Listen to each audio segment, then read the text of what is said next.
खूब कहा है कि जो इंसान दूसरे की खुशी में अपनी खुशी ढूंढता है वो इंसान जिंदगी में कभी दुखी नहीं हो सकता।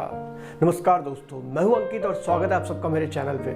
फिर आज हूं आपके सामने एक छोटी सी कहानी लेकर, एक कमाल की कहानी, एक राजा की कहानी। राजा ने अपने राज्य में ऐलान करवा दिया कि इस राज्य का जो व्यक्ति एकदम सुंदर पेंटिंग बनाएगा, जिस पेंटिंग में पीस हो, शांति हो, उसको मैं मुंह मांगा इनाम दूंगा। लेकिन शर्त ये रहेगी कि वो पेंटिंग एकदम शांत होना चाहिए।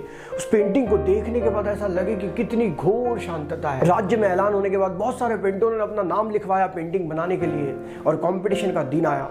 सारे पेंटर अपनी अपनी पेंटिंग बनाने में लग गए और राजा उन सारे पेंटरों को देखने लगा, ऑब्जर्वेशन करने लगा।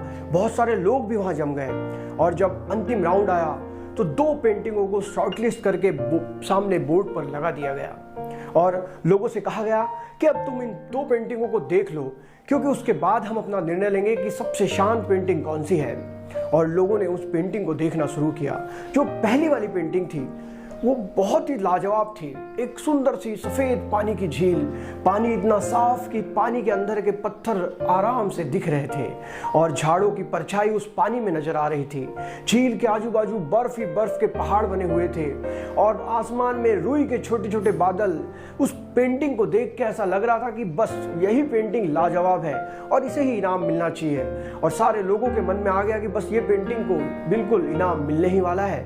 और जब लोगों ने दूसरे पेंटिंग को देखा तो दूसरी पेंटिंग डरावनी थी। ये पेंटिंग देखने के बाद लोगों ने सोचा इस पेंटिंग को यहाँ क्यों रखा गया है, इस पेंटिंग से कहाँ शांति दिख रही है। डरावनी सी रात, डरावना सा तूफान, हवा चल रही है, झरना बह रहा है, झरना बहुत स्पीड में बह रहा है, बिजलियां चमक रही है और हवा से झाड़ झूल रहे हैं। इतना डरावना चित्र वहां रखा हुआ था। और राजा ने फिर ऐलान किया कि जो दूसरे नंबर की पेंटिंग है वो दुनिया की सबसे शांत पेंटिंग है। तो लोगों का दिमाग घूम गया। लोगों ने सोचा कि ये क्या है, ये पेंटिंग तो डरावनी है, ये कैसे शांत हो सकती है। लेकिन बोल कौन सकता है, राजा का निर्णय था।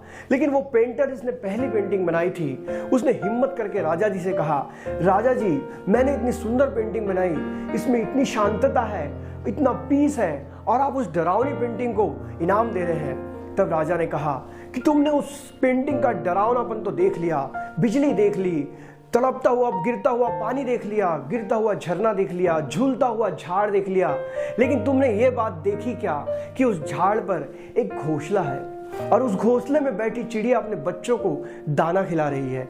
आजू बाजू इतना तूफान है, बिजलियां चमक रही है, लेकिन वो चिड़िया शांति से अपने बच्चों को दाना खिलाने में व्यस्त है। उसके अंदर कितनी शांतता है, वही घोर शांतता होती है। तुम्हें लगता है कि जगह में शांतता होती है, किसी प्लेस में शांति होती है, लेकिन ऐसा नहीं है। शांति मन में होती है। मन के अंदर शांतता हो तो इंसान शांत कहलाता है। आप बाहर कितने भी पीस को ढूंढ ले, आपको पीस नहीं मिल सकता। दोस्तों, छोटी सी कहानी, लेकिन ये कहानी हमें बताती है कि जिंदगी में अगर पीस चाहिए तो हमारे मन के अंदर होना चाहिए। हम में से कई लोग कई नई डेस्टिनेशन पे जाते हैं, नई जगह घूमने जाते हैं, सोचते हैं पहाड़ियों में जाएंगे, वादियों में जाएंगे तो हमें शांति मिलेगी, लेकिन ऐसा नहीं है। शांति तो हमारे मन के अंदर होती है। कई बार हमारे जीवन में सारी परिस्थितियां हमारे विपरीत होती है।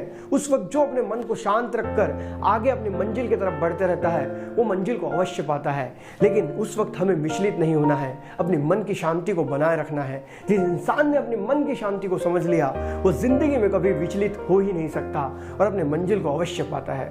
दोस्तों, अगर ये कहानी अच्छी लगी तो वीडियो को लाइक करें। मैं इस चैनल पर रोज एक नई कहानी के साथ आता हूं। तब तक के लिए अलविदा, जय हिंद, वंदे मातरम।